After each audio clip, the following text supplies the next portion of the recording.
Hey everyone, welcome to the Mental Health Summit. We got from New York, we got from London. Everyone shout out to, we got from California. That's early. Thank you, Allison, for coming out from California. We got Northern California, Baltimore. We got everyone, Chicago, Florida. It is a party. Okay, I've never run a summit before and I'm super excited. We got Vancouver. This is going to be great, everyone. So let's pull up. Is everyone here? Can everyone say, put a thumbs up if you can hear? Not my speakers, panelists, of course, in here.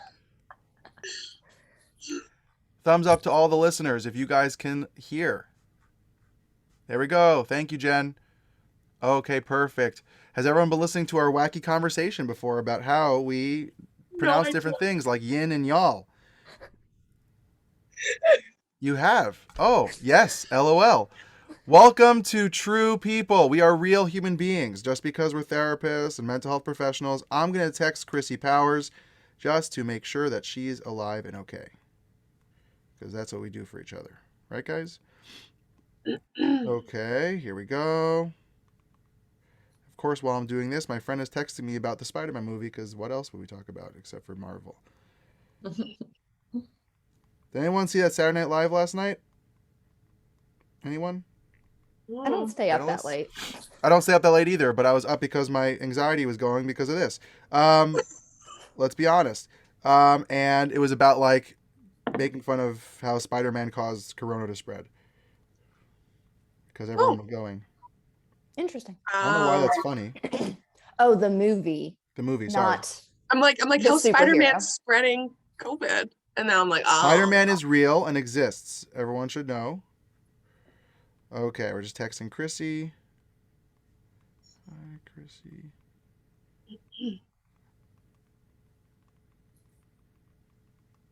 We have Toronto. Oh, you guys can see all the comments too. Yeah. Mm-hmm. Okay, let's get down some ground rules. Hey everyone, welcome to the first of 3 mental health panels all about mental health. Today and this morning at 10 a.m. Eastern Time is all about the modern mental health and what that truly means. You guys have access, the listeners, y'all, yins, have access to a Q&A. So you can ask questions and we will have a Q&A later on in the summit, later on in the panel. My name's Ellie Weinstein. I am a therapist, an LCSW licensed clinical social worker out in New York. I'm married, have a beautiful daughter, and a child on the way. We know, but we're not telling you one. So, haha. There you go.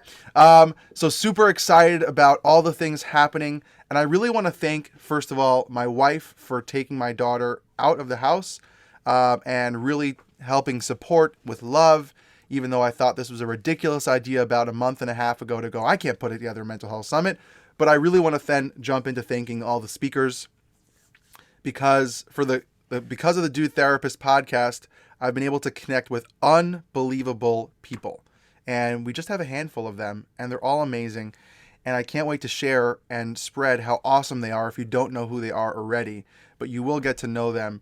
And on that note, if you are tuning in to all 3, this is the shirt I'm wearing for all 3. So I'm not changing. This is it. I'm sorry. This is what you get. But really, super excited to have everyone. This summit has 230 people who are going to hopefully tune in or sign up.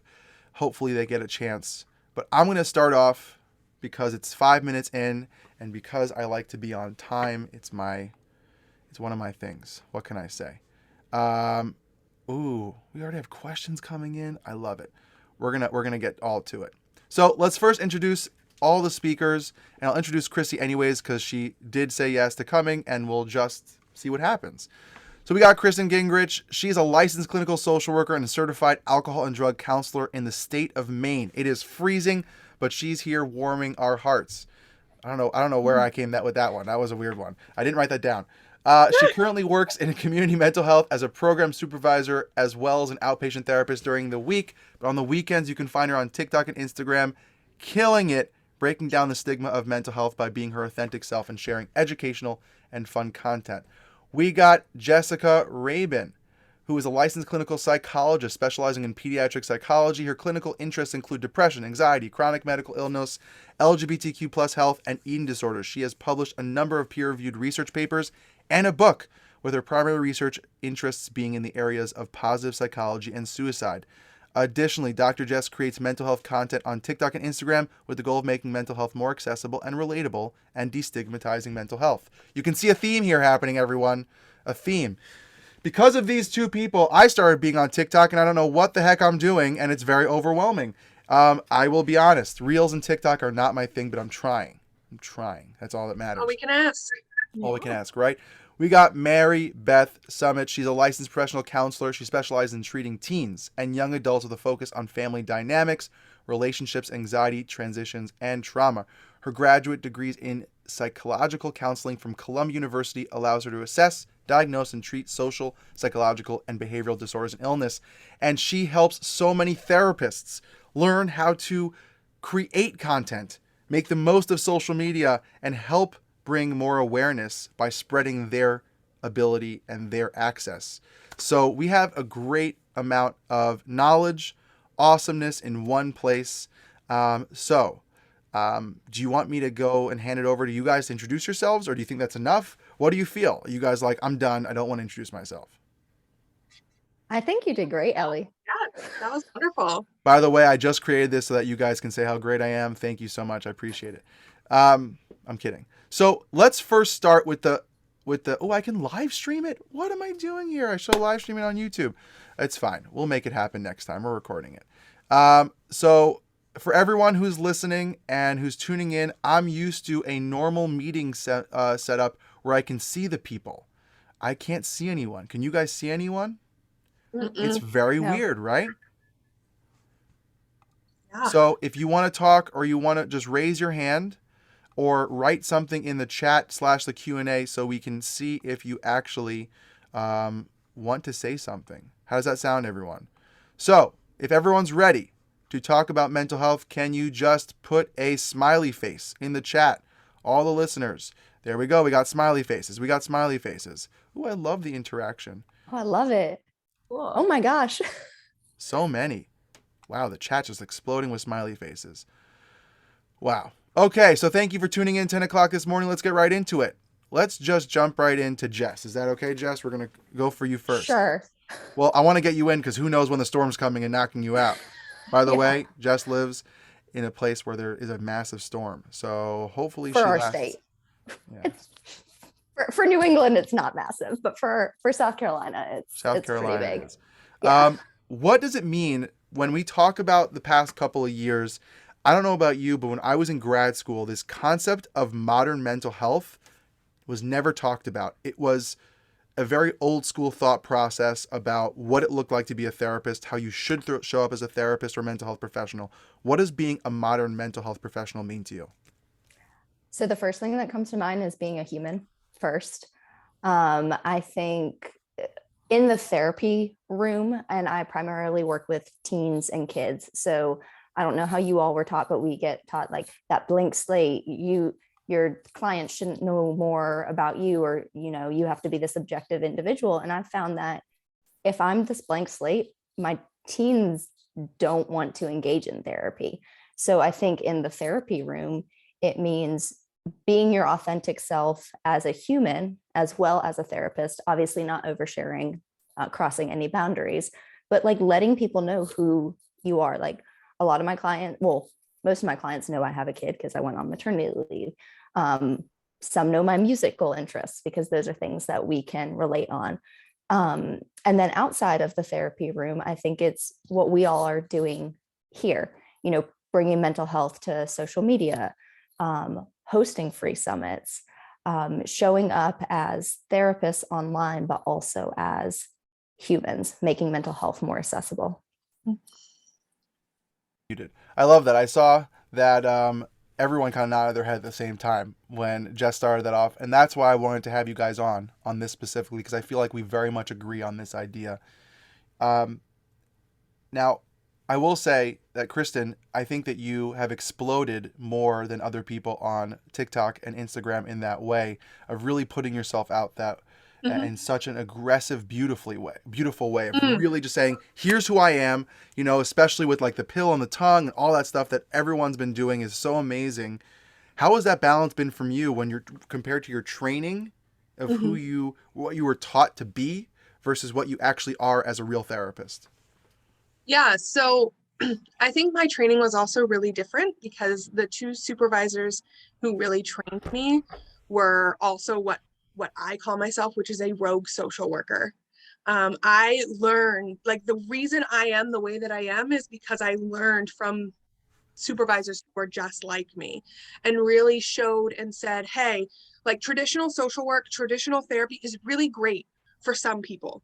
But there are a lot of people out there that doesn't work for. Um, and so for me, like, I've really embodied, again, like Jess said, that human first. I don't make I We had this conversation last night in one of my lives where we talked about, like, aren't you ever concerned about your clients learning more about you on the internet? And I said, well, if they so choose to look at that, then that's great. And if that makes them feel connected to me, that's great.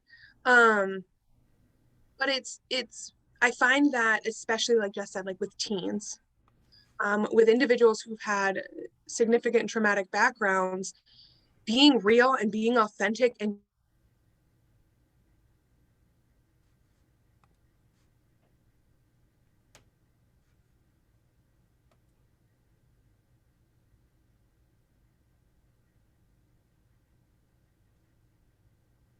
learning that through my training.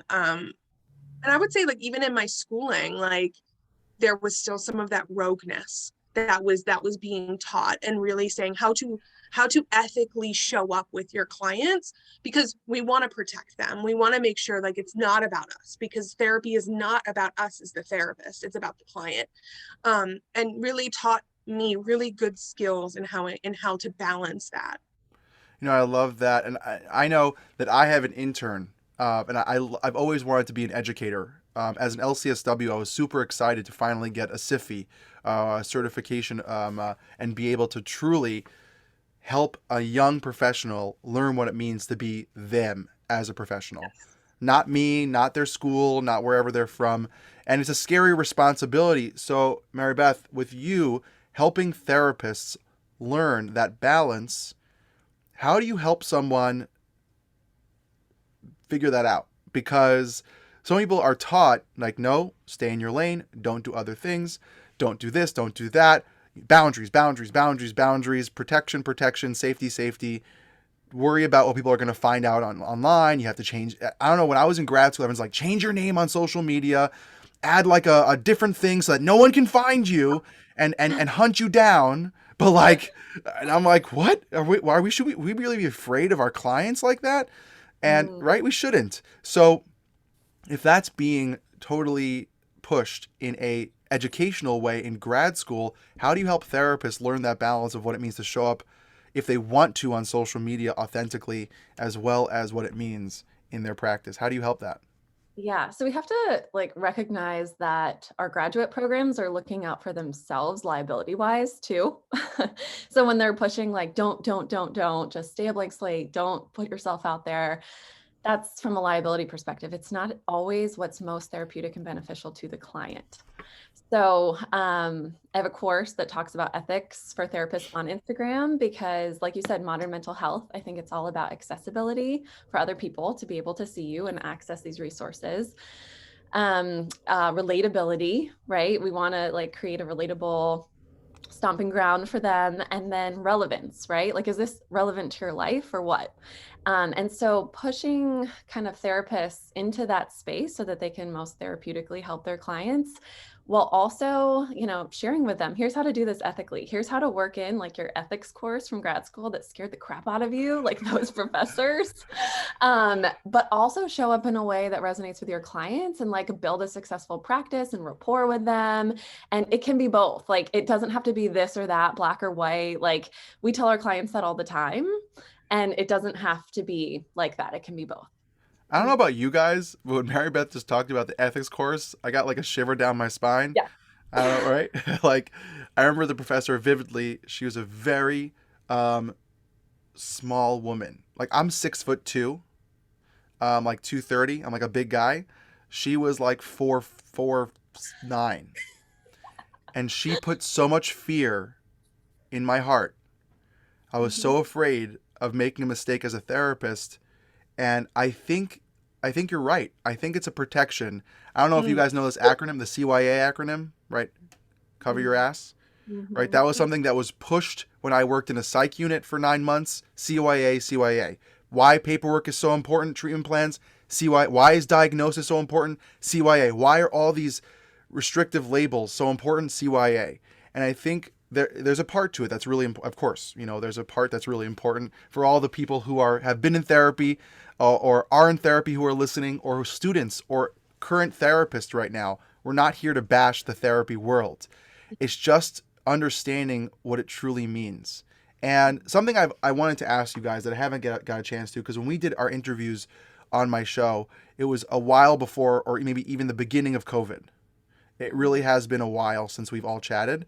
And that's why I'm so happy and proud that you guys said yes. It like melted my heart that people were like, yes. And even people who couldn't show up are like, darn it, I wish I could come. I really admire the people that I asked to come on, because I wouldn't have asked. And I truly just think the world of each and every one of you in your own way. You truly making strides. How has it been for you guys the past couple of years?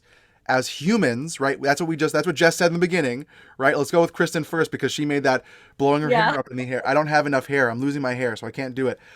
I don't have enough hair. But how did you guys deal with that as human beings, right? Showing up as a human in the office, ethically, all those wonderful things, and not letting that stuff as a modern therapist that we're all claiming to be and hold on so tight when we're going through ridiculous times, as well as taking care of our clients. So Kristin, hard question goes to you.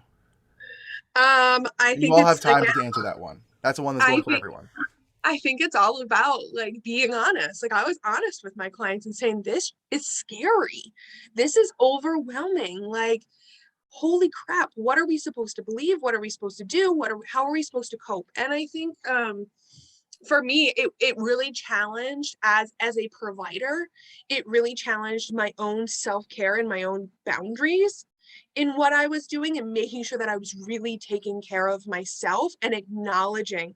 So one of the things I talk about is my own mental health, and really acknowledging when my own mental health was taking a hit because of COVID, and the lockdowns and the pandemic, that says, hey, I just need to take the day off today.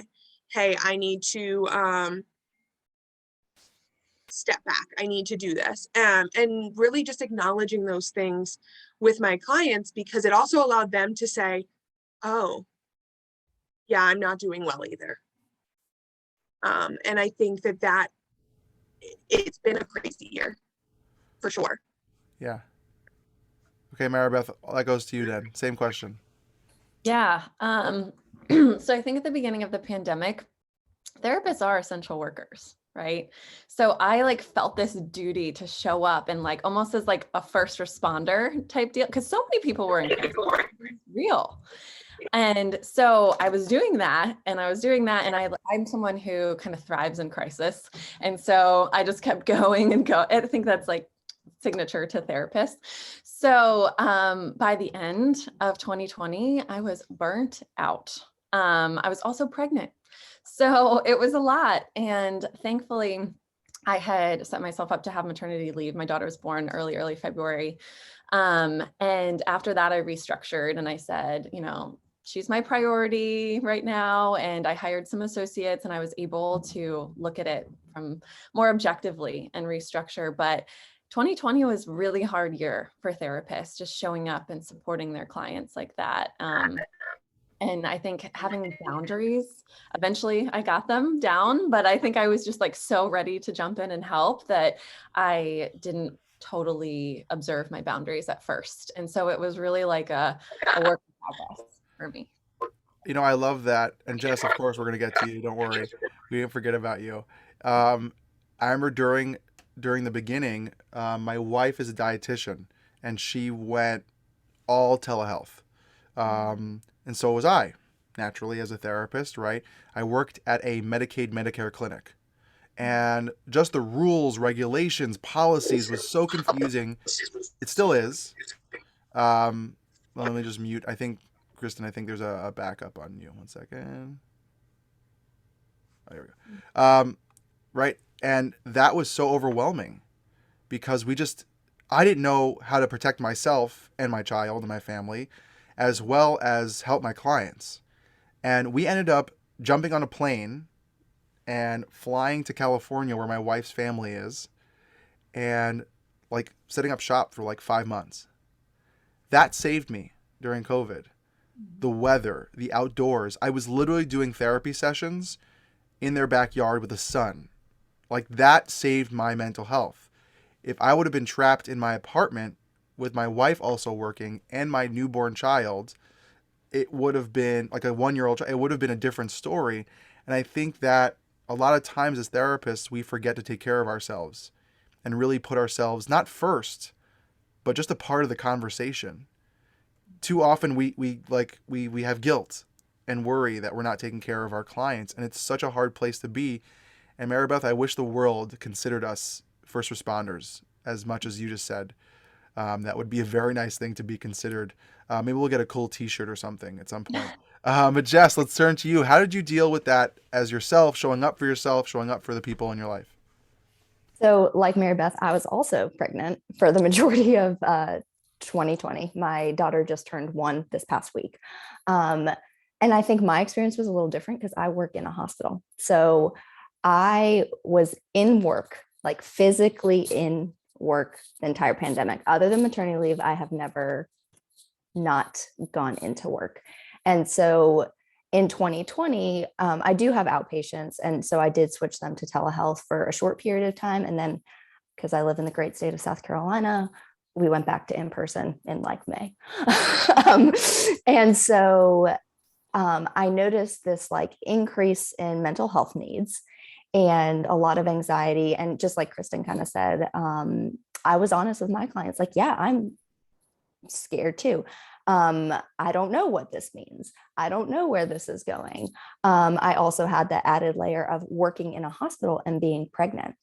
And luckily, since at that time we had no idea the impact of COVID on unborn fetuses, pregnant women, I was not allowed to see any COVID positive patients, but I was still going into a hospital every single day. And it was scary for me. So I literally went to work and came home. Like we barely saw any family pretty much my entire pregnancy because that just was an added layer. And then honestly, for me, like reflecting back, I think 2021 was actually harder than 2020 because I work in a hospital. So I took maternity leave January through April of 2021 and then came back to work. And, you know, I had my outpatients. But on the hospital side of things, not only were we still seeing COVID, we were seeing an increase of true mental health patients being hospitalized. And I should clarify, I work in like a children's hospital, not a psychiatric hospital. So I primarily work with medically complex kids and teens, new diagnosis, helping them cope with that. But what I've seen is a significant increase in eating disorders. So teenagers that have to be medically hospitalized for how severe their eating disorder is. So I see a lot of those.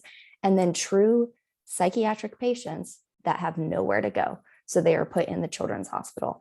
And that, I think, just speaks to the impact of the pandemic now that we are entering our 3rd calendar year of the pandemic. And I think back a couple of weeks ago to the end of 2021, and I was done. Like I was completely burnt out. I was overwhelmed. And I took time off for Christmas holidays, and that was exactly what I needed. And like Mary Beth was talking about boundary setting, it took me a lot longer than it probably should have. And I hate the word should, but it took longer. And I've gone into 2022 being much more firm with my boundaries. Like I can't, predict who is going to be in the hospital. That's one of the, I guess, risks and benefits of my job. Like some days can be like really calm and really slow because there's not a lot of patients. And some days I can have 10 patients I need to see. It just really depends. But learning to set boundaries has really helped my mental health. And, saying to myself what I say to all my clients, like, you can only focus on what you can control. There's so much about this pandemic we cannot control. So what can you control? And, taking my own advice, which we're human first, so we don't always do. I very much agree with that a lot. I don't know how I would have handled working in a hospital. I've had colleagues of mine or friends of mine who worked at a hospital during this time, and they weren't even doing their jobs because mental health was put on the side burner in a lot of some hospitals. They were like moving bodies and doing things that were never trained for or no one should have to do, out of their purview of training, comfort, and they had no choice. So I commend you on working in a hospital during this time. It must have been really just ridiculous. I don't know any other word, just a lot. Something I wanted to turn a little bit to Kristin now that Jess opened that door a little bit about some of the things that she saw. Something that I get bombarded with when I tell people that I'm a therapist who are not therapists go, "Oh my goodness, you must be overworked right now. The world is crazy and falling apart." That's what I get all the time. How has it been for you? Has there been an influx of clients? And this is like a 3-part question, so bear with me on this. This is for everyone. How did you deal with the influx if you got? What was the thing that you saw the most that was coming your way? And how did you deal with people now that the doors were open to, of course, during COVID, working with people in other states for a while, stopping therapy with them, or didn't you? How did you handle that balance with the state lines and all those things that I hope goes away pretty soon? My personal opinion, and you guys can disagree, as a therapist, if someone sees you on social media, right, we put ourselves out there as mental health professionals first. If they hear a podcast of yours and they love your energy and vibe, and they've been suffering for so long and haven't found that person, they finally find someone they like, and you go, "Oh, sorry, my state is different than yours," right? I can't stand that as someone who wants to help, is like a people pleaser, is like, "Oh my gosh, I would love to help you. You've never found help before with your anxiety or vibe or the people in your area." I had someone reach out to me recently because the people in their area, no offense to anyone who believes in this faith, they felt that the therapists in that area were too Christian based. So when they were talking to them, they're like, "Just pray on it." And they're like, "No, that's not going to help me." And that was just their experience. Now, if that works for you, wonderful. Good for you. Find your thing. And they looked elsewhere. And they were just so frustrated because they couldn't find someone. They finally found a few people and not. So that's the 3-part question. Did you get an influx? What was coming your way? How did you deal with the changes of all the rules for who you were working with? Yeah, so for me, I'm a little different. So I am a program supervisor in a community mental health agency. So I work with what we call main care. So it's Medicare, Medicaid. That's pretty much all of our clients. High and severe persistent mental illness, high poverty. That's the community that I work in. I am a supervisor, so I oversee the clinicians and the case managers. And we, like right now in our agency, our wait list just for outpatient therapy is over 400 people. Just in our entire agency. In my office, it's about 90. I had that And before COVID, actually. You know that? And where I used to work. yeah, we had a whole, like, we had wait lists before, but like it's just, So but sad. what we're seeing is people are engaging more. They're wanting to stay longer. What we saw the most through COVID was just isolation. So we're working with very vulnerable, my agency is working with very vulnerable, isolated individuals. A large chunk of our clients don't even have cars, and we work in the middle of nowhere, Maine. There's no public transportation, there's nothing. And so we're dealing with isolation. Clients can't get to the food banks, they can't get to a fax machine to send out rent support checks, or rent support paperwork or heating assistance. And so we were seeing just isolation and that impact on that isolation ripple affecting through their entire lives.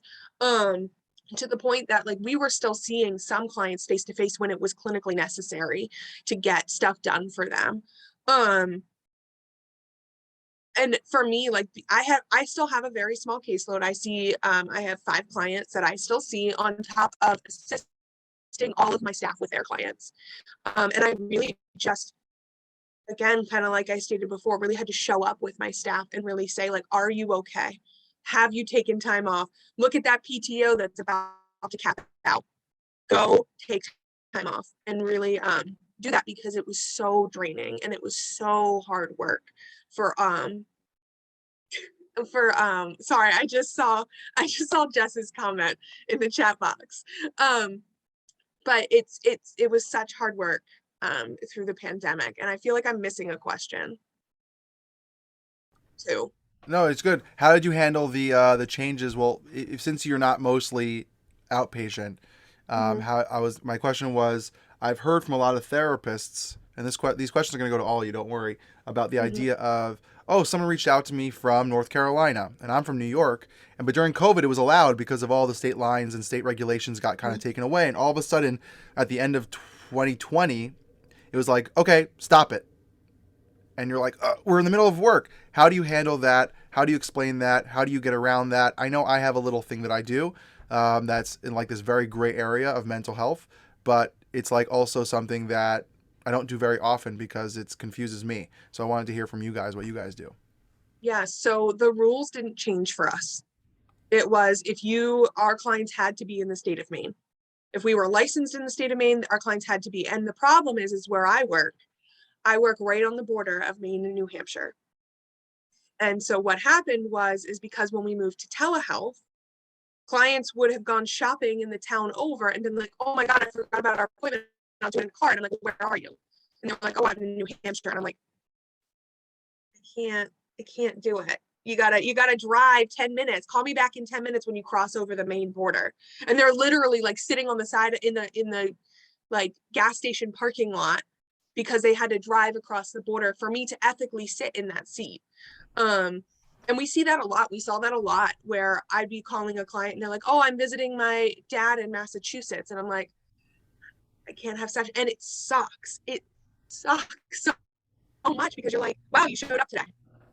You showed up to session today. And guess what? We can't have session. And it's frustrating, the limitations in our systems. And there's supposedly, I heard rumors, and I think I saw that there was something passed recently in a couple of states. They're trying to make a universal or United States licensure. Oh, Um, nice. I doubt that that's going to actually go through because every state wants to make that $250 to $350 per re-upping licensure, probably in the billing and insurance companies that run the world. Um, but I know for me, working in New York, I'll just give an insight a little bit. It was very different because we were allowed to work across all state lines. Um, and so if I had someone who ran away during COVID to hide or be with family because they were afraid they were never going to see their family ever again, I could see my clients all the time. I struggle with is the comfort of people that had, like I had a client show up in their bathtub once. And I'm like, okay, we are ending this session. They're like, why? I'm like, this is inappropriate. They're like, but it's telehealth. I'm like, but I can see you. And they're like, so? And I'm like, okay, let's take, we're gonna cancel the session. Think about what you just said. We'll get back. We'll get back next week. Have a great day. Right? And then they called me like, oh wow, I forgot. Like that's inappropriate. I'm like, yeah, that's really inappropriate. Right? But I think that what happened, I don't know if this happened to you guys. I worked in a clinic, a Medicaid Medicare clinic at the time. My show rate shot up like 15%, which made me feel so proud that people were utilizing therapy. And to add a question on, we'll go to Maribeth for a second, is that idea of, did you see this uptick of finally people like really coming to terms with their mental health? Yeah, that And was such a Freudian slip after the I know, bathtub. right? Peeping Tom, peeping people. You heard that. Thank you, everyone. I promise you I turned the camera off. Um, and have you had seen that? Because to me, as a therapist, I'm like, finally, people are Yeah. talking, people are coming, people are showing up, people are looking. So with all Yeah. those questions on your head, have a good time. So I have a private practice, and now I have two. And I have two associates now because we expanded because I couldn't handle the referrals. And I didn't feel good about sending people to other places that had 4 or 5 month wait lists. Like they needed help now. So I said, okay, let me just try to hire. And it helped me because I was able to take a longer maternity leave and things like that. And it makes me wonder. I think the pandemic spurred this, like, okay, I'm finally ready. I need to do something about this. But I also think so many people were at home on their phones, on TikTok, on Instagram, and we were normalizing their experience and their mental health and saying, hey, we're all struggling, right? This is a collective experience. And there's help for you, and there's no need to stigmatize it. So I think the combination of those two things is what really just kind of like set off this mental health movement. And I think it's just so interesting, Jess, for that idea of TikTok and being out there. I was so adamantly against it to like put myself out there. I don't know. I was talking to Kristin before. Like I would rather talk to 4 million people live. Like literally, I don't mind talking public. Like put me on a stage, let me have a good time, panel, this thing. But make a video online, and I like overthink it. I look at my body and go, oh, I can't dance like that. That doesn't work that way. Or I always miss the pointing things. Like I don't get it right. I re-edit it, and I never think that it's good enough. You, of course, Kristin, also, and are like totally changing the game of comfort level for that. Of like, I'm just gonna put myself out there, and how it shows up. I'm sure there's editing. I'm sure you redo it like 15 times, right? But maybe 20, right? Kristin's like, maybe more. But how do you have the time to balance all of that, as well as during all this stuff that's going on, for you to be able to produce content that you're proud of, as well as helping people and taking maybe some flack or whatever comes your way, being now more out in the open on TikTok? Well, thank you. First of all, Ellie. So I think when the pandemic like first I joined TikTok during the pandemic, like a lot of millennials, like, oh, let me just do this. My friend Lily told me to join it, and I was like, it's a kids app. I'm not doing that. And I told her I was only going to make emo content. Like literally, if you scroll back hundreds of videos, like my first video was just like, our first couple were just like emo content. But I think for me, like during the pandemic, like I said, since I was working in a hospital, but I found out I was pregnant in May. So pandemic hit in March, found out I was pregnant in May. It gave me something to do because I was home. I was isolated. I know Kristin mentioned the isolation, and it gave me something to do. And I did put a lot of energy and effort into it. And then in 2021, and I know I keep saying like 2021 was harder for me, probably because also I became a first-time parent.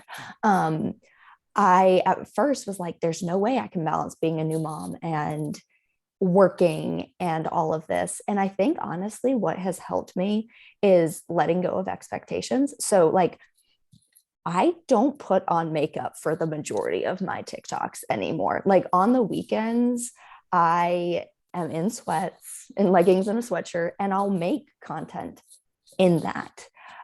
So I don't feel like I need to like show up. It's not, for me, it's not as curated as like my Instagram feed. Granted, I've moved my TikToks over to Reels. So I think that was one, like recognizing it doesn't matter if I have makeup on or not. It doesn't matter if I'm like dressed a certain way or not. Like what's more important is the message. And two, I moved from trying to like plan out content all the time to just recording when something strikes me. So if I hear an audio, I'm like, oh, that's really cool. I'll save it, or like type out an idea and then record when I have 10 minutes between clients or something like that. And I think going back to the first thing I ever said, like being human first, when I let go of trying to curate, trying to be this image of something and just being like, this came to my mind, let me record something. And like we were talking before we hit record and stuff, and about how like the videos that blow up are the ones that like aren't super mental health content related. I find the videos that do the best for me are literally like, oh, I'm in bed, I just found this cool audio, let me record my face and I'll post it. Like I posted one last night that when I woke up this morning had over like 13,000 views. And I literally like did one take, recorded an audio, like, and I think letting go of those expectations has really helped me. And because with that, you detach like the number of views, the number of likes, how quote unquote viral it gets, and you're making it for fun. Because at the end of the day, I think all of us that are on social media, yes, it would be great if every single post video reached 1 million people. That would be awesome. But if it reaches 20, that's 20 people it reached. And that's really what's important. Those 20 people may, Kristin, I'm loving all your thing. Like those 20 people may needed to hear the message. And the other, I can't do math, but 999,980, I think I did that math right, may have seen it, but they may have not needed to hear that message. So if the message gets to those 20 people, that's what's important. So I needed to hear that. That was good for me to hear because, it's just funny how I'm looking at the three of you and really just doing unbelievable numbers on social media. And sometimes for me, as someone who's not doing as bigger numbers, I just value the reach, the ability to reach people. That's one of the reasons why I wanted to, guys, have you on for the Modern Mental Health is the game changers you guys are doing to reach and really create a conversation about mental health. And for me, I know, and I'll say it honestly, I very much get stuck in the numbers. I'm like, oh, I worked so hard on that post. It only got 5 views. Oh, it only got 5 likes. It never got shared. Oh, I worked so hard on that video and it was about something really meaningful. And the one thing that I didn't really care about got more, like what is happening? What am I doing wrong? And I think that this really ties into something that I wanted to really talk about today. One of the questions I had. In the world that we're living in today, and Jess, you'll start with you because you've been kind of the last one, even though you're not on my screen, is the idea of in the world that we live in today, 2020 to 2022 right now, we have been consumed by social media. It is at our fingertips. I don't know about you guys. My screen time is shot up like crazy. I hate when Apple goes, by the way, here's how much time you're wasting in your life. And I'm like, oh, no. And it's like, oh, you've been down 2%. Like, yes, I'm making resolutions, tweaking. And we're so consumed by the others, right? So myself included, right? I look at you guys and I'm like, how are they doing it? It's unbelievable. Keep going. Like, I'm so proud. At the same time, like, what am I doing wrong, right? And in the end, how do we not do that? As a society, as human beings, as people, how do we not compare? Because I think that the isolation part that Kristin talked about, which I think is so detrimental to so many humans today, that has happened during COVID, that part of loneliness when you're sitting by yourself, looking at the lives of others that could be curated pictures from 10 years ago. They show a vacation from Mexico that makes you feel like they're traveling right now during COVID and makes you feel terrible about yourself. And then you have depressive thinking, anxious thought process, comparison, guilt, fear, all those things that come in, even grief of the life that you had versus now. How do you cope with that? No pressure, Jess. That was a big question. So I think I'm going to start by saying, like, it's hard. Like, as humans, we engage in social comparison. And I think social media has exacerbated that because, before social media, and I'll age myself, like, back in the late 90s, early 2000s, or when like MySpace was the only social media in the early 2000s, like, you only compared yourself to like the other people at school or people in your family. And now I can compare, I'll use Kristin as an example. Like, I can look at Kristin and be like, okay, this random person from Maine who I have never met before, even though like we've become really good friends through social media, I can look at her content and be like, oh my gosh, she got 1.4 million views on this, or like her following grew way faster. And if it wasn't for social media, I would have never known who Kristin was because she's in Maine and I'm in South Carolina. So I think one thing that's really important is self-inventory. So when you catch yourself like comparing, what is this doing for me? Because a lot of times it makes us feel bad. And if it makes you feel bad, then why am I doing this? Because if we're consistently engaging in activities that make us feel worse about ourselves, it's just going to perpetuate that cycle of guilt, shame, self-doubt, social comparison. Now, if on the flip side, you're like, I'm looking at Kristin's profile and that was a really cool idea, I'm going to grab inspiration for that and credit her. That's a different thing. But I think if you catch yourself engaging in that social comparison, the best thing you can do is take a break. Take a break from social media, even if it's a couple hours. I do a lot of values work. So go back to your values. What do you value? So what do you value as a content creator online? I value that reach. I value sharing my story. Okay, go back to those values. What outside of social media do you value? I value my family. Okay, social media is making me feel really bad right now. I'm going to leave my phone upstairs and spend a couple hours with my family downstairs. So I'm not even, tempted to look at my phone because it's not accessible to me. And going back to those things you enjoy that have nothing to do with social media. Unfollow people that you don't like. I know that's like a strong word, but like, don't make you feel good about yourself. Because I fell into that trap. Like, there are a lot of very large mental health content creators that I followed at the beginning because I was like, I have to, because they're the big names. And then I'm like, I don't really enjoy their content. I can't relate to it. So then you unfollow.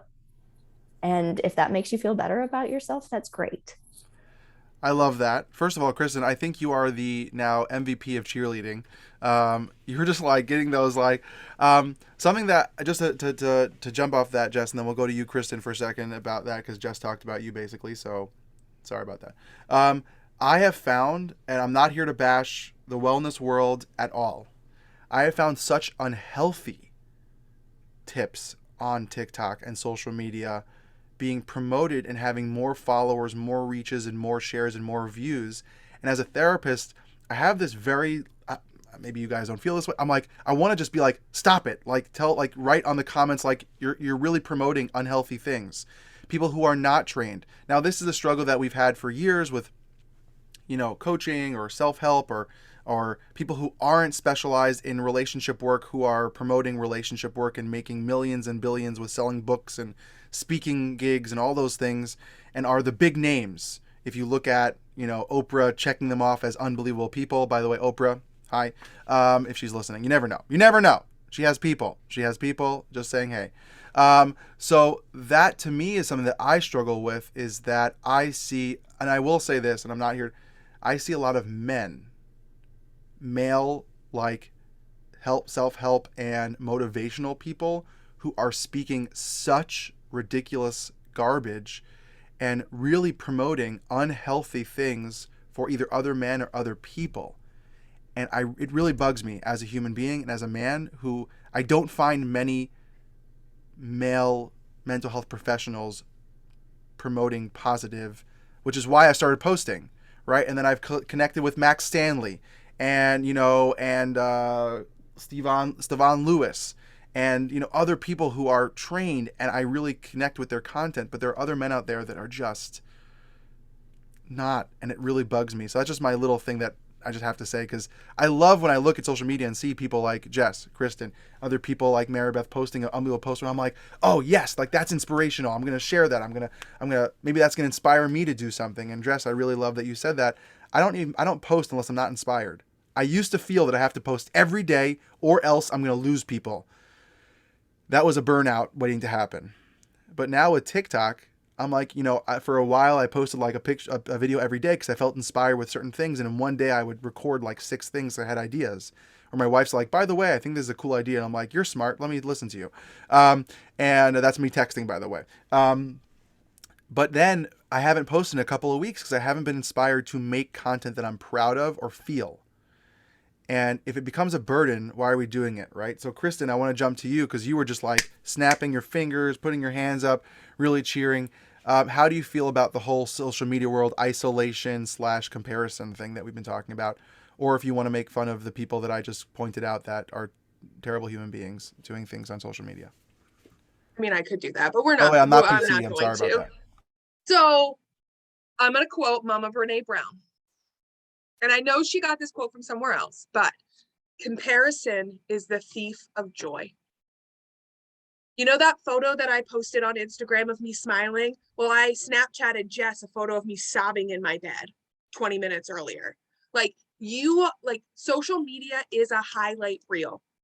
People, I mean, there are people out there 100% who are like posting Instagram stories of them sobbing because they're having a really hard time. But that's not everybody. And we're not posting our intimate details of our daily life on our highlight reel. We are editing photos. We are brightening our smile or brightening our eyes or editing that one little thing out. And I really had to embody that. Like when I think of like, oh, that video that I shot 17 times, I bet Jess or Mary shot that video 17 times too. Like I have to remind myself that I am human and so is everybody else that I'm watching.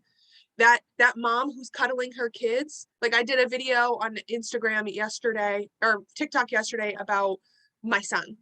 What you guys didn't see is that probably an hour before he spilled my entire coffee and I like lost my mind. Not on him, but just like it was like the worst thing that could have happened. First world problem, I know. But like you guys didn't see that. And I have to remind myself that. And I also have to remind myself, like, as with growth, you get more hate. And I remind myself that the people in my comments, the people in my messages who are sending me hate, they have no idea who I am. They have no idea what's behind a lot of these posts or things like that. And so I take that in its own stride. And we do have a lot of comparison. We do have a lot of things that begin to show up. I made a post kind of like I put here in the comments. You can unfollow, block, mute, unfriend anyone who makes you feel like crap about yourself. You can restrict them from your account. You can do all of that. You have the power to curate the content that you see. The same with TikTok. It's a little bit different like on things like TikTok because of the For You page, but there's a not interested button that it's not going to show you stuff that's related to that. And I think we have to remember that as humans, that we do have some form of control. And that if we watch something that makes us go, wow, this makes me feel bad about my belly that gave birth to my child. Well, blah.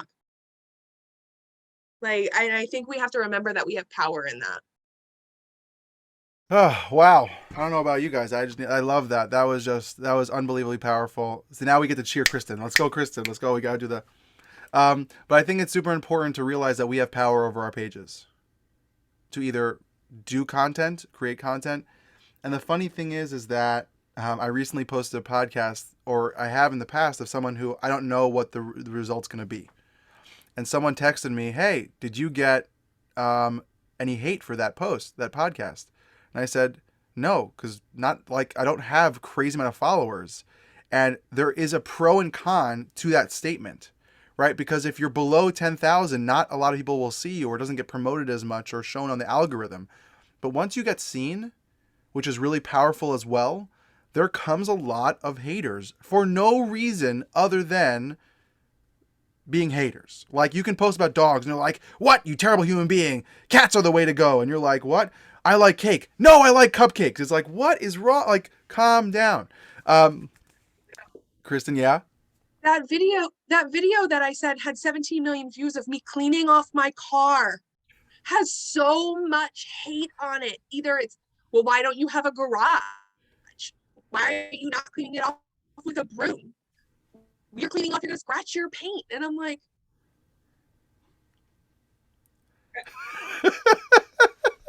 I love that. Go away. Like it's one of those things that like because when I first got on social media, like even pre TikTok, like even as a teen, like I remember embodying everything. Oh my God, they don't like me. And it would ruin my entire day. And now I'm like, oh, you don't like me? Yay. Like, and it's just that mindset shift. Like I had to do a lot of personal work to shift that mindset. Now, if Jess came to me and was like, you know what, Kristin, like not really liking that, like I would take that because she knows me. She can, like, I've given her permission to give me that feedback. But that stranger on the internet who has no idea who I am, like I don't accept their feedback. Yeah. And I love that you said that. I'm going to quote a book that's not mental health whatsoever, but I think it really connects to this world today. There's a great social psychologist, Jonathan Haidt, spelled Haidt. And he has written two books recently, but the one I want to talk about is called The Righteous Mind, which really talks about why good people differ in such extreme ways, why there's so much hatred on topics that are good, positive, healthy, promoting positivity, like religion, and then he says politics, which is we're not going to get into, I promise everyone. Don't worry, take a deep breath, breathe. But, all these things, and just the world that we live in has gotten so extremely split on every topic. Like I said, a joke, like dogs and cats, cupcakes versus cakes. What? You have croissants and not toast? You're a terrible human being. You're probably a terrorist. Like that's like ridiculous content that's continuous in the words we use. And just like we have power in how we control our page, people feel they have power to attack us and have an opinion to make us feel terrible and power to make us feel terrible.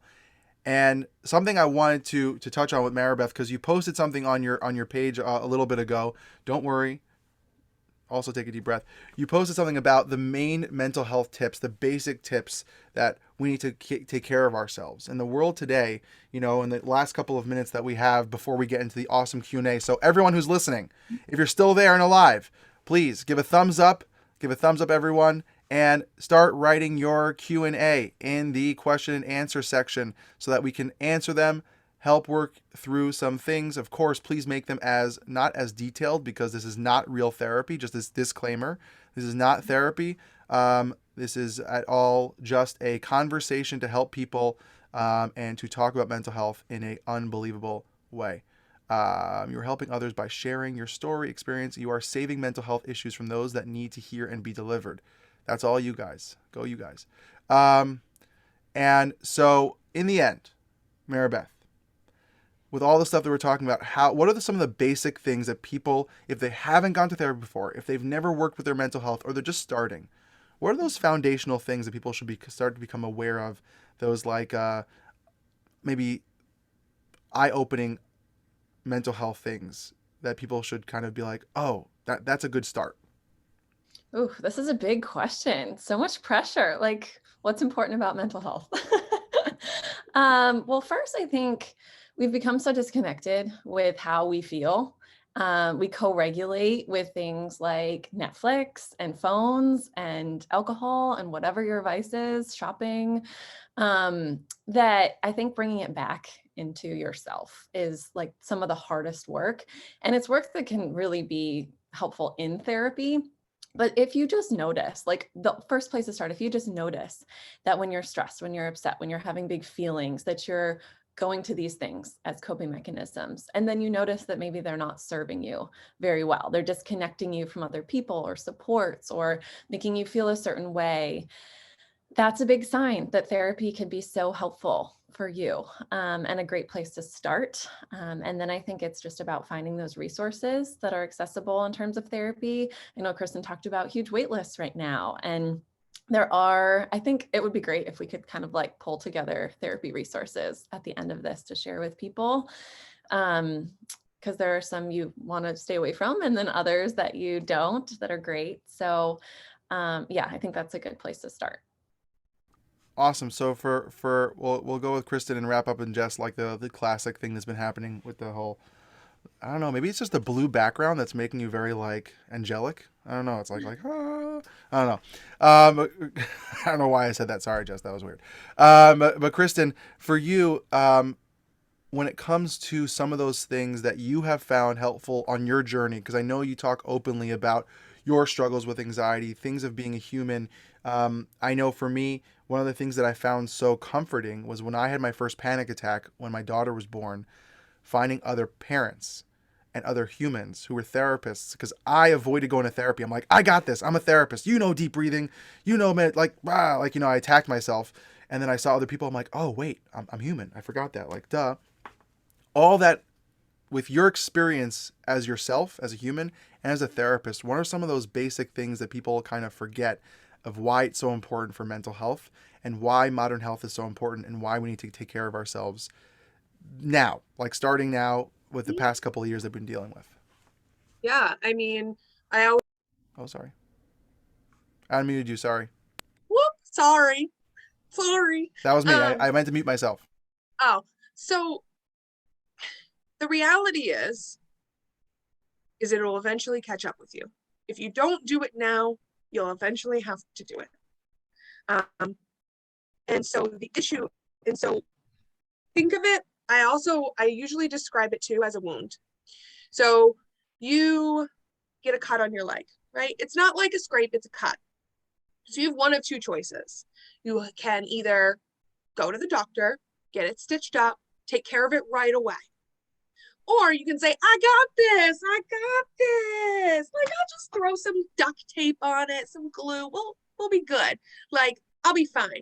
And so you choose to do the latter. You choose to throw some peroxide on it, some duct tape, and you're going. Week goes by, 2 weeks goes by, and you're like, oh God, this is not healing. This is not looking good. And you're like, I got it. It's fine. Like, just maybe I'll actually go get some medical tape instead of some duct tape. Like, and you keep doing that. And then a month goes by and you have a severe infection in your leg and it's like painful, it hurts. And you go to the doctor and they're like, why didn't you come in sooner? Why did you wait until you have this terrible infection? Well, I thought I could take care of it myself.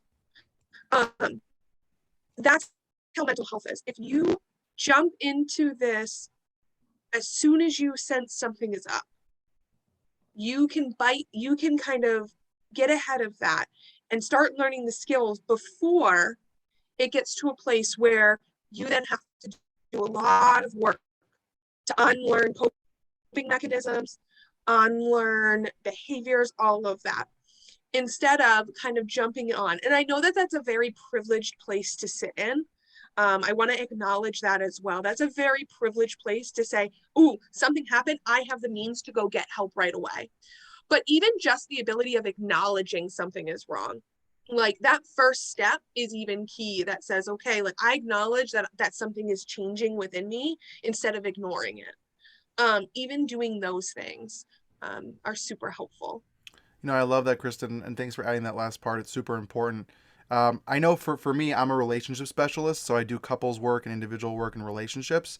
And one of the things that the research shows, which is very interesting that you talked about, and I know I'm going to just tap on to what Maribeth said about modern mental health being preventative health versus reactive. I want everyone to see that. You only posted it, and then the host and panelists. I want everyone to hear that. Preventative versus reactive. A lot of times, most couples or people who struggle in their relationships only show up to get therapy whether they're in crisis, and the research shows 3 to 5 years after the crisis happens, when it's not too late, but it's so deep in pain and fear and worry and anxiety that to undo that takes so much strength, courage, and work. Not that it can't be done, but something that I think is needed to say, and I hate this word anyways, is that therapy is not for people who are crazy. I hate that word. They're not people who are insane. I hate that word too. They're not for people who are just severely mentally ill with big name diagnosis. I happen to hate diagnosis. I happen, personally as a therapist, when someone's like, well, what's my diagnosis? And I said, well, why do you want it? And they're like, well, whatever the reason is. Because to me, it's why are you coming to therapy? What are the issues you're coming to therapy for? That's what I care about. Now, the diagnosis helps with billing and insurance and paperwork and all those things that help maybe for jobs and stuff like that to kind of get anything that you need from the government or things of that nature. Of course, I can write something down. But why are you here? That's important. And you don't need to be severely mentally ill. You just want to grow and to work on things that have been struggling in your life. And that's okay. And that's wonderful. And that's what needs to be embraced. And I think as therapists, I'll say this, that's the most enjoyable part of being a therapist, is the people who come for that reason. Not because they're in crisis and something's falling apart and the world is falling apart. And that's really hard work. And I love that too.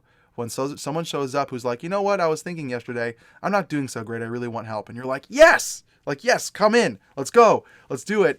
And I think that's a beautiful place. So Jess, for you, wrapping it all up with the modern mental health, No pressure, and then we'll get into Q&A. We already got a few great questions. Please post, ask. You can do it anonymously if you're afraid for people to see your name. Don't worry, we just want to get to some great questions. And in the end, you wrote something, Kristin. Should I say it out loud? I can say it. I had thought, building off of Mary Beth, is that we kind of in that privilege piece. We live in a society that promotes treatment over preventative, right? A lot of us don't even go to the doctors for any physical because it's so expensive.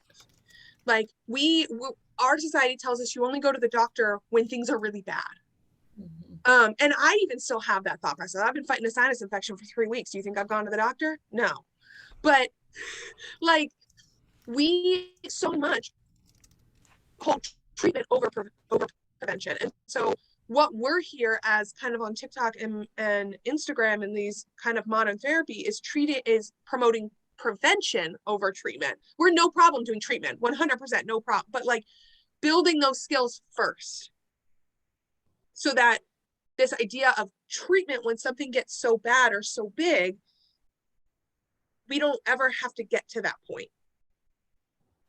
I hope that makes sense. Oh, it's exactly. I think, and I will say this, and just to add, and then Jess, maybe you can add on to this. Maybe I'm wrong in this, but because I'm a younger therapist, but there's no turning back point. That if you don't do it now, you're screwed forever. Like, that's a very unhealthy mentality, because you can always get help for something, and you can always reframe, redo, go back, restructure, get help, and really cope and learn. So it's not the end of the world if you haven't, and you're now coming to the terms that, wow, maybe my childhood wasn't as roses and sun and unicorns as it was back. Or maybe my relationship isn't, or maybe I'm not doing so, and all those things that you maybe have not been aware of for so many years. And now it's not that you can't turn back. You can always work on things from your past and for your future. But it means if you realize it, start. So Jess, back to you again with the blue background. That's awesome. What are some of those things that you feel are those basic mental health foundational things that people need to hear or have lost on or haven't known for many years, and now, because of everything going on, are now more aware of? So when I was like listening to the question and you all speaking, one thing that I have said a bunch of times on different platforms that I think people forget a lot is like basic self-care is still self-care. Taking a shower is self-care, and that is caring for your mental health. Eating is taking care of your mental health. I know one thing that's been huge for me in 2020, 2021 is just going for walks. And honestly, that has been probably one of the best things for my mental health. Every Saturday, my daughter and I go on a walk together. I mean, I push her in the stroller because she can't walk yet, but like we go on a walk together. When I was pregnant, and I mean, exercise is a huge part of my life, but like I would go on walks when I couldn't do what I was doing further on. And I think that people, think, okay, therapy is out of reach for me because it is a privilege, as Kristin said. I don't have access to that. Okay, there are a lot of good things you can do, journaling, deep breathing, all that kind of stuff. But going back to the most basic things, what things make me happy? Oh, I really like playing with my dog. That is taking care of your mental health. Eating, brushing your teeth, showering, sleeping, drinking water, all of those things are just as important, if not more, I would argue, if not more, than getting the specialized treatment. Now, I'm also going to make the disclaimer, like drinking water and getting sleep in of itself, I always mess up that statement, will not cure your severe depression, but it will help. And if you're not doing those basic things, a good therapist is probably going to start there anyways. So you can go back to those basics. Oh, I've been really stressed out about the pandemic. I've noticed that I'm spending a lot of time on my phone and not a lot of time out in nature. And that was something I really enjoyed. Put down your phone and spend more time in nature. I notice I'm not eating as well as I used to. Make it intentional, whether it's setting an alarm on your phone. You know what?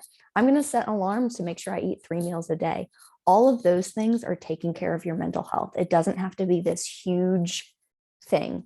Let's go back to the basics. And that's something I think it's easy for us to forget when we're really stressed, when we're really overwhelmed. I know, like, working through the pandemic, we're showing up to work as therapists. We are like putting out fires here and there, and we haven't eaten all day. But if we haven't eaten all day, that's going to increase our stress levels because we're running off of fumes. And then we're going to be even more exhausted. So go back to the basics.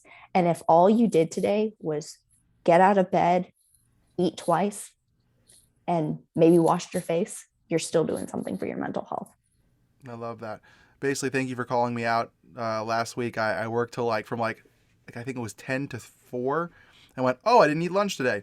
But I think, the acronym KISS, like keep it simple, stupid, right? Sometimes the simplest things are the most helpful things for ourselves. I remember just showering, or just, taking a walk, being in nature, going to work out, something that you can do that's in your control. And in the end, something that I like to say a lot and often is the idea that Kristen Bell, who put into the wonderful movie Frozen that I've watched, unfortunately, too many times with my daughter, and do the next right thing. And the story behind that is actually her therapist told her that that's what she needs to do better for her mental health. And she was just chatting with a producer or songwriter, and they're like, oh, that's a great song. And they put that in the movie. So sometimes doing the next right thing, whatever that is, whether it's getting up on time, whether it means and then you do that. Okay, now what's the next right thing? Okay, what's the next? And you compile this day of the next right things that you can handle that are good for you. And you look back on your day and you go, wow, I did a lot of next right things. That's a good day. And if you don't, it doesn't mean that you're a failure. There's always tomorrow. So something that I think that this crew is really great at is just being really honest and real, having a fun-loving spirit. But I wanted to pose to the chat, if anyone wants me to stop the recording before the Q&A, but I realized that no one's really here, so it's really easy to do it. And yes, Kristin, iced coffee is everything. We need it, Kristin. Okay, so let's go into the Q&A. This is open to everyone and anyone. So guys, just jump in. Jump in if you want to answer a question. If you don't, you can just raise your hand on the screen or just talk. What is so I'm going to call Bethany. Thanks for this awesome question. You were the first one. What was your favorite therapy moment? Oh gosh. Well, I can answer that one. I was going to answer the one in the chat from the early childhood educator from Rena. We'll do that one afterwards if you want to jump down that one too. Yeah, I can start. My favorite therapy moment. So without breaking any confidentiality, of course, right? Because we don't do that. But speaking in general terms, I think there's 2 moments that stick out to me. One, sort of in general, is when I have these really resistant teenage boy clients who come in with their arms closed and they're like, this is stupid, or crossed. This is stupid. I don't want to be here, like very vocal. And, we do some work together, and then eventually they kind of leave out of therapy. And then when I get an email from them, like 2 or 3 years later, and they're like, hey, I just broke up with my girlfriend. Can I come see you? And I'm like, oh my God, my work here is done. Like, you reached out on your own.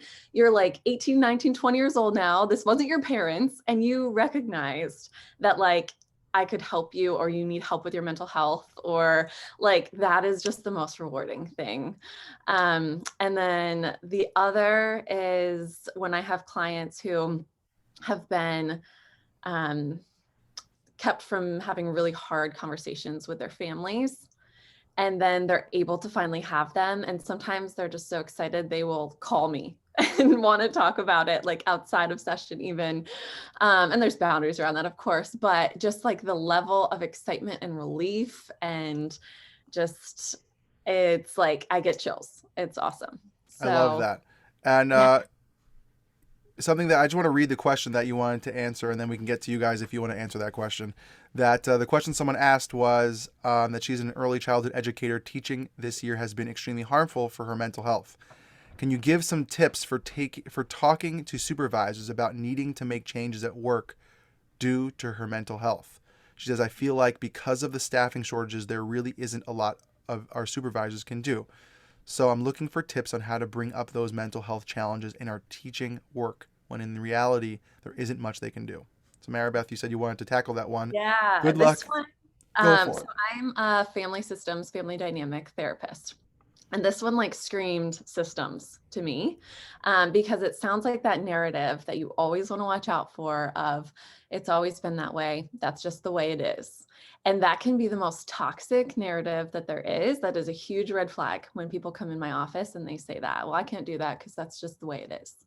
And I would, inspire you to challenge that narrative, because I want you to think of the teachers as the family system, right? And the supervisors maybe as the parents.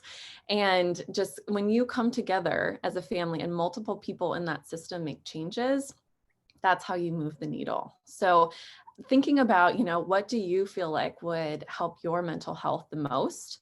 And it might sound like it's like a dream, like it's not possible, right? But if you come together with all these other teachers who also have that same dream and you challenge the system, that's when you can make changes within it. Yeah, and So just to piggyback, I think that once you start the conversation, whoever asked that, I'm not going to call them out just in case, you don't know who else is thinking the same thing. I think too often, I don't know if you guys have sat in those meetings where you want to speak up, but you're not sure if anyone else believes or thinks the same thing. And then you finally speak up and then 15 people are like, oh my gosh, thank you for saying that. I'm thinking the same. You just don't know what just asking. You might not get the answer that you want or hope for. It might not make the change right now, but the fact that people feel the same and come together in some way or another could make that big difference. I want to then turn to a combo question. Thank you, Hannah and Lourdes, I think is your name. Sorry, Casey. So Casey and Hannah asked similar questions, so I want to kind of smush them together. Whoever wants to jump in. So Hannah wrote that she's in an MSW program. And what's something you wish you'd known when you started MSW program or when you first started your training? And the other person said that what advice would you give a future therapist? I'm starting school to become a therapist and I'm nervous to start. So, who wants to take that one? I'll take that one Okay, go because for it. so I just brought this past fall, I brought on my first MSW intern. And this is for anybody. Like, let's just say like this is not contingent on just social work students. The thing I wish that someone told me is that you're going to take home with you. You're going to take stuff home with you. Like as far as like that emotional baggage, like you're going to take your client's emotions home with you. You're going to take that. And to think that you're not going to is a big old lie. And I remember I had a really rough internship experience because I worked in a crisis unit, and we lost some clients. I lost my direct supervisor during my internship. And I kept saying, like, yeah, I'm fine. It's great. Everything's great. Yeah, I'm not taking it home. And because that's what we were told. We were told you don't take stuff home with you. Boundaries, boundaries, boundaries. And I remember when I got my job that in the agency that I work in now as an outpatient clinician, I had a really, really tough case. And I remember it was a really hard day. And I had gone home and I came into work the next day and my supervisor checked in. She said, how are you doing? And I was like, I'm doing great. She goes, did you take that? Are you coping? Like, are you taking that home? And I'm like, no, not. And she literally looked at me, and sorry, word warning. And she goes, bullshit. She literally looks at me as my supervisor. And I'm like 24 years old at this point, like baby clinician. And she says that. And I was like, what? She goes, she's like, you're lying to me right now. She's like, because we all take stuff home. What we need to work on is how do you deal when you take stuff home, and how do you not attach yourself to it forever? And I think that is something I've carried with me, and I've taught other clinicians and other case managers, and I'm teaching my interns, is you need to talk about that. When you have counter transference, when you have projection happening, when you have stuff that is triggering you in your office, you need to talk about it, because that's the stuff that will burn you out as a provider. And this is like, honestly, you can apply this to any part of a field. And so that's my advice, is acknowledge when that stuff is sticking with you.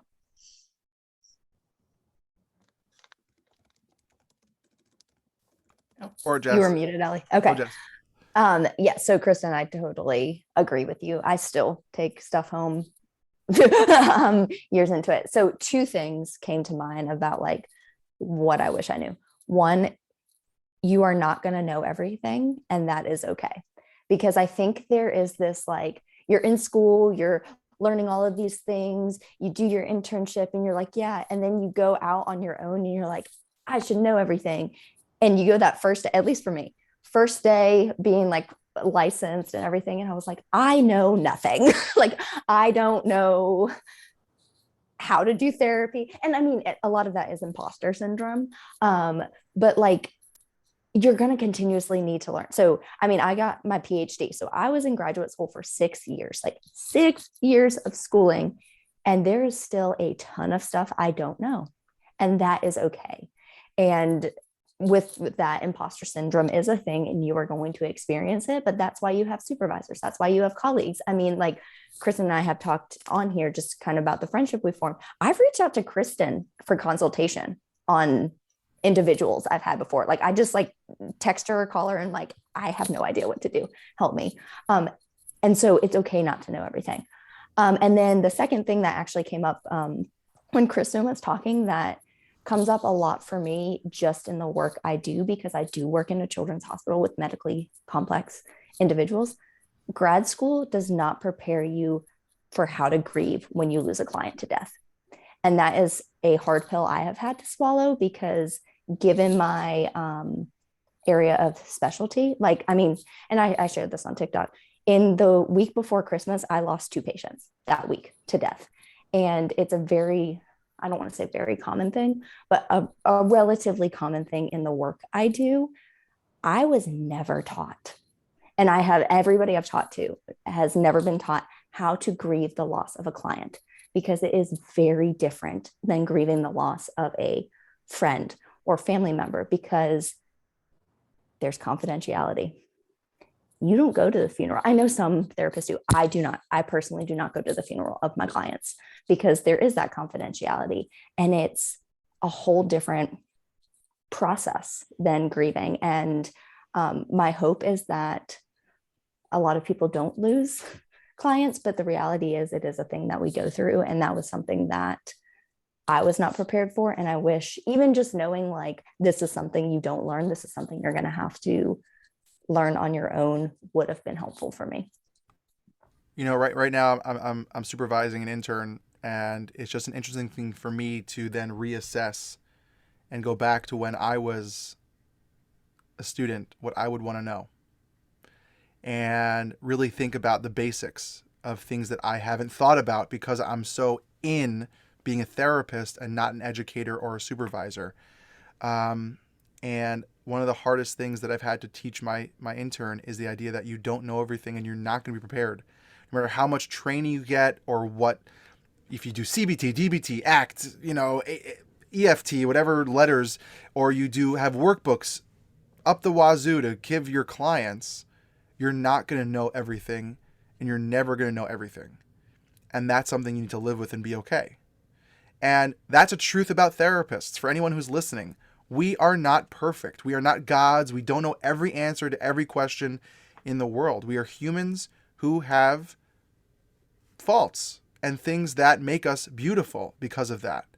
Not faults. I don't want to say that word. Not faults. Whatever. We are who we are. And to rely on therapists is beautiful, but to realize that they don't know everything is also important. And that thing about loss is so true. I've lost a few clients to a client to suicide. I've worked in a psych unit where I saw someone kill themselves in front of us. It was something that was never taught and will never be taught in school. And one of the things to learn for the 3 people that actually asked, there's 3 people who asked, it's about embracing that beautiful connection you have with the people. And that's so hard because you're opening yourself up in that way of vulnerability. Mama Brene Brown, thank you for all that work. And in the end, it comes with a lot of beauty and it can be some pain. But in the end, you're having a connection that not even, like I know Kristen said, their family might not even have. And I'm getting, oh wow, someone answered Maribeth, you might want to answer that person privately. I want to jump in to a few other I was gonna questions. say one Oh, more go thing on for it, that. please. Was I think as providers, one of the things I have my own ritual that I engage with when I may lose a client or someone in the field, because like we said, like some of us don't go to the funerals, we don't get to grieve in the same way. So I've created kind of my own process in that, to kind of kickstart my grieving process for when I do lose a client. And I think sometimes that's important for when those things do happen, really learning what do you want that process to look like for you. Saying that, someone asked, how do you start that process for grieving clients? So, right. And I think the key is that we can't really answer that question because I think it depends on each person, and it depends on the client that you're losing. And I think that grief of losing clients is also not physically. It's when you invest your heart and soul into someone and all of a sudden they call you one day and say, sorry, we're done. And you're like, what? We didn't get to the work yet.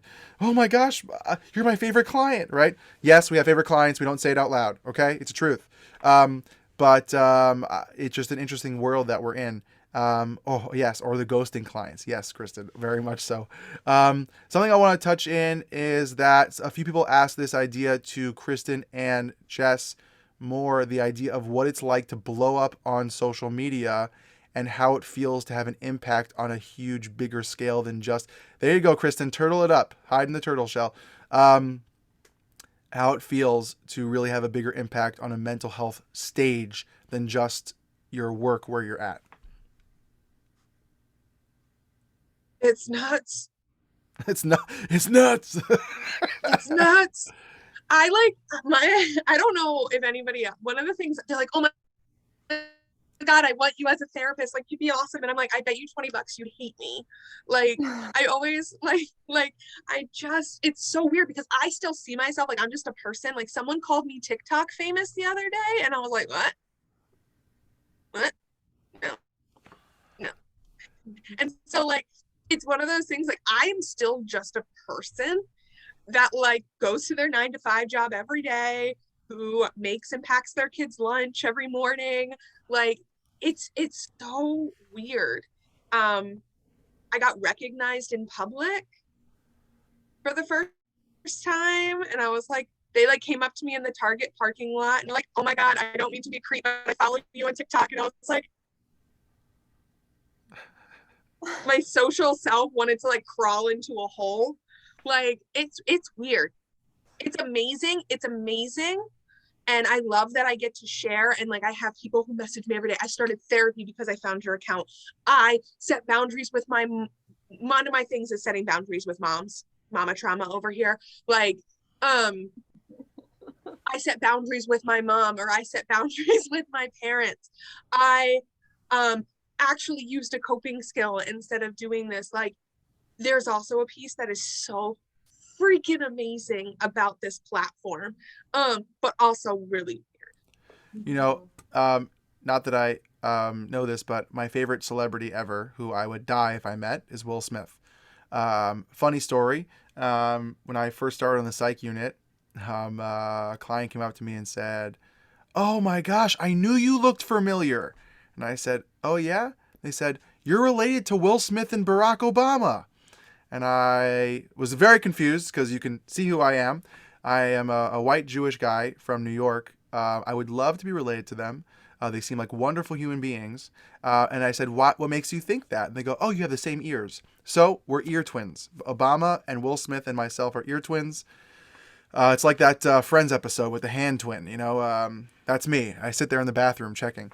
But in the end, Will Smith recently wrote his book, and he wrote how there was one time, multiple years into his, fame, that he didn't cook a meal for himself in 30 years or carry his own bags.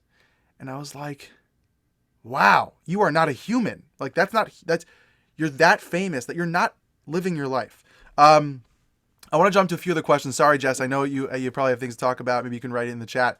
There's just so many other questions. Maribeth, I want to jump to you for a second. We have a high school student who asked, I was wondering, what are your thoughts on schools allowing students to take excused mental health days? Oh, I am such a fan of this. The first time I heard of this was actually in my husband's family. So his like parents allowed him and his siblings to take 3 mental health days a year, and you just wake up and you're like, I need a mental health day, and it's honored, no questions asked. Unfortunately, our school systems are not like as supportive of this yet. But I recommend it to my clients if they can pull it off. It does take some maneuvering usually with parents' schedules, but it's so important. I mean, as adults, often, or we're more able, I will say, to take advantage of that. If we are having an awful day, if we just can't get out of bed, we can't make it happen. I don't think we allow kids this permission as much, and their mental health is just as important. And they are going to turn into adults that then need to honor that feeling of, I need a break, I need a rest, I need to honor this. I think people are afraid that teens are going to take advantage of it. I think that's like a slight fear that people have, is like, oh my gosh, if we let them take off any day they want, then they're going to take advantage, you know? But I love. That's not what happens. I Even know. like behavior planning with teens, when I ask them, like, what do you think the consequences should be? They are always worse than the ones adults think of. And so we really just like, I don't know, underestimate or overestimate our teens in that way. If you actually look at science behind some social psychology behind the jobs that have unlimited days off, people are more likely to actually not take the quote unquote normal time that everyone else gets in a 9 to 5 classic job with like 12 or 14 days off.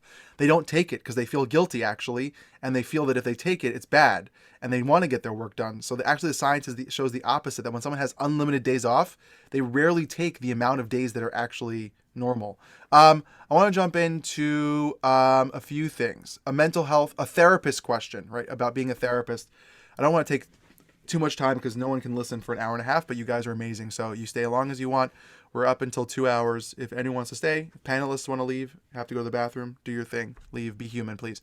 2 things. How do you turn off the therapist mindset after hours and establish your own identity? And the next part is, that being said, what made you choose the specialty of you being a therapist? So Jess, because you didn't answer in a while, let's jump to you. Okay. So I would say my husband helped me really turn off the therapist after hours, because he will call me out when I'm talking to him like I'm a therapist. But in all reality, it is really difficult, because just like any profession, like, I have a lot of friends who are teachers. They're going to view like interaction with the child through that teacher lens. I want to educate, I want to teach, I want to learn. I have neighbors that we're friends with that are engineers, and you can tell that like everything in life is through their engineer brains. So it is hard. I think it goes to like boundary setting, like turning off I have like a work phone. So turning off my work phone, not checking emails, and also like being present, and also like asking yourself, who am I outside of being a therapist? And that was something that, like, when I got finished with graduate school, I had been in school, I graduated with my PhD when I was 28. So I had been in school literally since I was 5 years old. And I was like, who am I outside of this? So finding those interests and doing those things that can help you kind of make that identity outside of being a therapist. And I forget the second part of the question, Ellie, that you said. I'm just unmuting myself. The second part was, what pushed you into the specialty as a therapist? Oh, okay.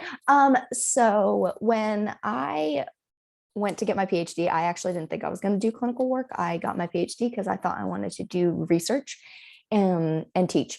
And so for some reason, I had never worked in a hospital, said that if I was going to do clinical work, I wanted it to be in an integrated healthcare setting. So I specifically sought out a PhD program that focused on integrated health. So I had to work in like primary care. I had to take classes with doctors, nurses, physicians. I have no idea where that idea came from, that I would only want to work in a hospital, but for some reason I did. And then I started doing clinical work and I loved it. And honestly, I mean, I've only been independently licensed for coming up on 3 years, But my specialty has kind of changed over time. I mean, I still work with chronic illness and comorbid anxiety, depression, but like I've become specialized in eating disorders just because that's what has shown up, and I had to get extra training. I specialize in LGBTQ care.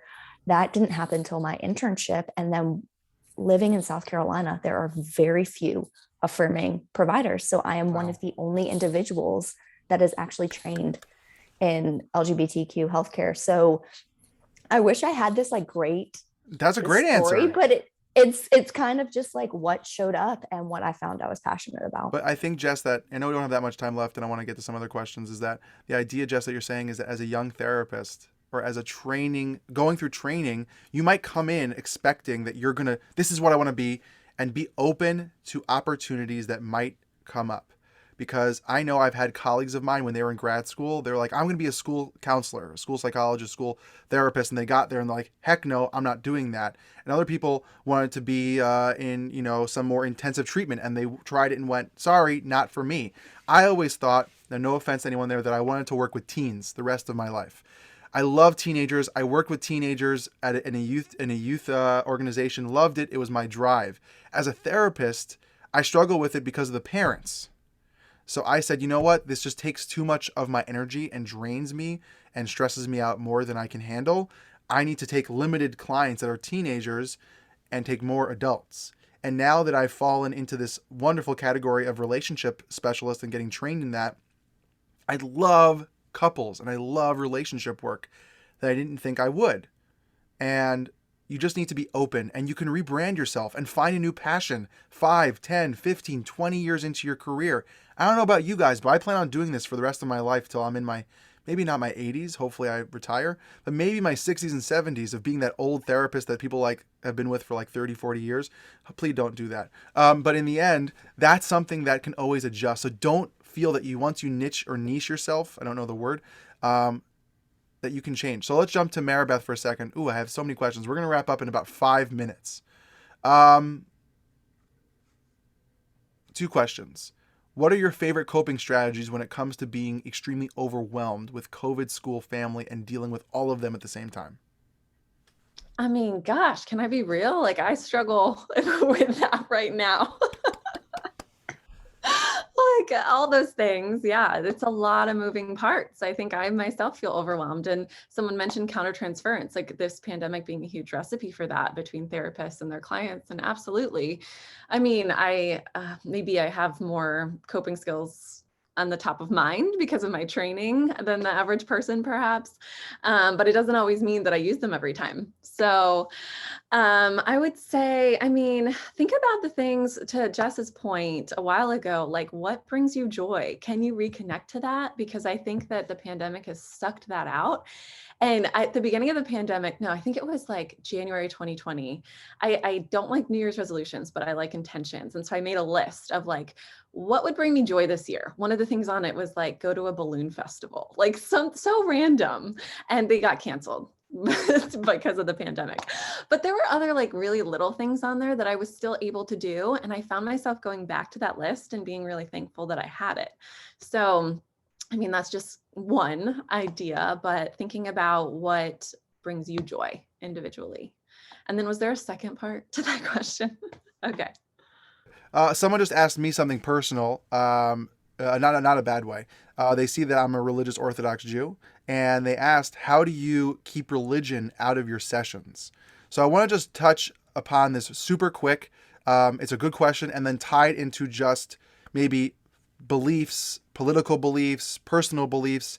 I remember when I first started in grad school, one of my most like wacky professors, I came in and she shut the door and she goes, you see how that worked? You see how I just shut the door? Everything outside is done. Now you're in class. And I went, oh crap, this is real. And she said, you will never be able to totally separate who you are as a person from who you are as a person. You can't. It's you. But it doesn't mean that it impacts your belief for what you're doing, which is the focus of the client and the person sitting in front of you. It does not matter if I'm a religious Orthodox Jew, if I pray 3, 12, 15 times a day, if I believe in this God, if I have this political belief, that political belief, if I'm this race or that race, this sexual orientation, that doesn't matter. Someone might come to you because of that. But as a therapist, that's not going to change how I view you, which is with compassion, love, and care. So I've had actually religious Jewish therapists ask me, well, what if someone does something against the Bible or the Torah? And I go, is that your job? Are you there to judge and to be a rabbi or to be that religious person in their life? That's not why they're there to come to you. They're there to be for their mental health and their growth, and that's not your job. So who cares if they ate pork, right? Who cares? So you don't eat pork, and that's not what you would do. Good for you. Now you're better than them. Wonderful. What are you going to do? Make them feel better? No, you're not better than them. You're nobody. You're not on equal footing. So relax yourself a little bit. It doesn't matter about that. It matters about how you show up for the person and where they're at. So to answer the question a little differently, have there been some beliefs or feelings that someone has pushed back or caused you to feel internally? Like I'll tell you a quick story. My wife and I went through IVF, and I had a client years ago who said, like, whoever does IVF is a selfish human being. And I got so fiery and like reacted very fast that I know was not appropriate. I snapped a little bit with some anger and went, how could you say that? That's disgusting. And that was me being personal and taking it personally. So to jump into a more general topic versus just me being a religious Jew, how do you guys deal with personal beliefs and either bringing them in or not bringing in? This is very important for the modern mental health thought process that we're trying to promote here. So who wants to jump in? Don't be afraid. We got 20 minutes kind of, but we can go as long as we want. No pressure. Jess, you're ready. Go ready. Yeah. So this is something, I mean, I've said like 17,000 times already. I live in South Carolina, and my belief system does not align with a lot of the majority. And especially with one of my specialties being like LGBTQ individuals, a lot of my clients like that fall in that category can kind of assume my beliefs. But I also do work with a lot of individuals that do not hold my same beliefs. I was raised Christian. I live in a very Christian area as well. And so some of my clients want to bring in religion to the therapy room, and I just meet them where they're at. I don't share my religious views, but if they want to use prayer as a coping skill, I will encourage that. And I know I already said self-inventory with regard to another question, but I think it's important to take self-inventory because the reality is we are human and there are going to be limits. If there are certain types of people that you are finding push your buttons for some reason, whether it's a certain behavior, a certain worldview, seek out supervision, because it is not our job to change their worldview in the sense of like core beliefs, things like that. I mean, if their worldview is I'm this horrible person and they're coming for depression, yes, we want to change that. But like our job as therapists is to meet them where they're at and help them with what they come into the therapy room with. And if you are finding like, okay, this client is really bringing up a lot of internal feelings for me that are really uncomfortable, seek out consultation, seek out supervision, figure out why it is. And hopefully you're able to process that and work through to best show up. But at the end of the day, if you are finding that your personal beliefs are prohibiting you from providing the best service to the client that you can, it is your ethical responsibility to refer them to somebody who can better treat them. And that is not you like giving up. It is you doing what is for the best interest of your client. I know Kristin put in the chat just to the four of us, unconditional and positive regard. And I was actually talking to a friend yesterday who said dogs and therapists are the only two individuals that give you unconditional positive regard. And if you're not able to do that for your client, you need to check in with yourself. And even through that self process, if you're still not able to overcome that, it's best for them for you to part ways. So on that note, I really just want to thank everyone for coming today. This is recorded, so hopefully I'm going to post it on my YouTube channel that I haven't used in like 8 years. I think I haven't posted a video in like probably before my daughter was born, so probably 3 years. Really, from the bottom of my heart, all my being, having a mental health summit has been a dream of mine, and I hope to make this a yearly thing where we have unbelievable speakers, rotations of people who I trust and believe in, like these three, and Chrissy, who unfortunately I don't know what happened and don't know where she is, but I hope she's okay. But in the end, this is just the start of a conversation. So if anyone wants to follow up with any of these speakers, any of these amazing human beings, reach out to them. They're so accessible, and the best way that they can. If they don't answer right away, don't worry. They're good people, I promise. Please don't be haters, just be lovers. And in the end, really, Kristin, Jess, Maribeth, it was such an honor to have you on. And I hope to do this, even though Kristin knows the secret, but I won't. I'll tell you guys later personally. I'll message you guys. And this might be a thing that will happen maybe in person in the future, depending on where I live and how things go. But in the end, really appreciate you taking this time on a Sunday and helping change the world for mental health for the better. So, Thank you, Ellie, for putting Thanks. this together. Thank you. Yes, thank you. anytime. Okay, guys, thank you for coming on, and I will talk to everyone soon. All right. Bye. Bye.